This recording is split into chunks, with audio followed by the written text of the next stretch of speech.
when we're taking our history from you and you're telling us about where your pain is, we'll oftentimes ask you, let's do a little show and tell. And we ask you to show and tell us where your pain is. There is a situation where a patient will take one finger and they'll say, Doc, my pain is, and they'll point right to this area. They'll point to the sacroiliac joint. Right where the sacrum and the ilium come together, there's a very irregular joint, and that joint can give you pain, and it's characterized by them pointing their finger at it. One of my friends, Joe Fortin, is the one who named that, the Fortin finger sign. So if they point to the Fortin finger sign, or generally if it's just localized close to there, then we have an idea that might be coming from the SI joint. Now, that can at times cause referred pain, but it's mainly a pain that's right there in the low back and buttock. So what we do about that is we first try to do physical therapy, we try to do mobilizations, we try to do things to treat it that way.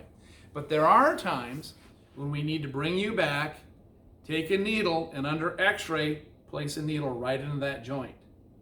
Now, this is not a dangerous procedure, but it can be a little uncomfortable. We do numb it.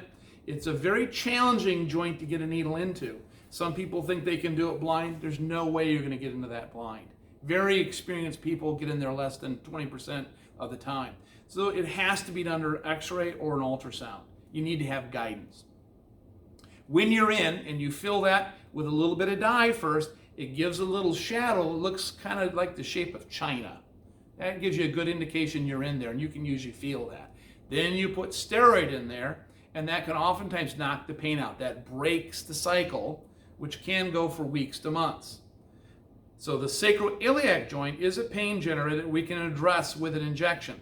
Sometimes there's little fusions that can be done with that. Sometimes there's fusions where they can put screws into it, but that would only be if you do several sacroiliac injections and they're not effective, then you might go with a fusion. Oftentimes a sacroiliac steroid injection can work and can be done repeatedly if need be.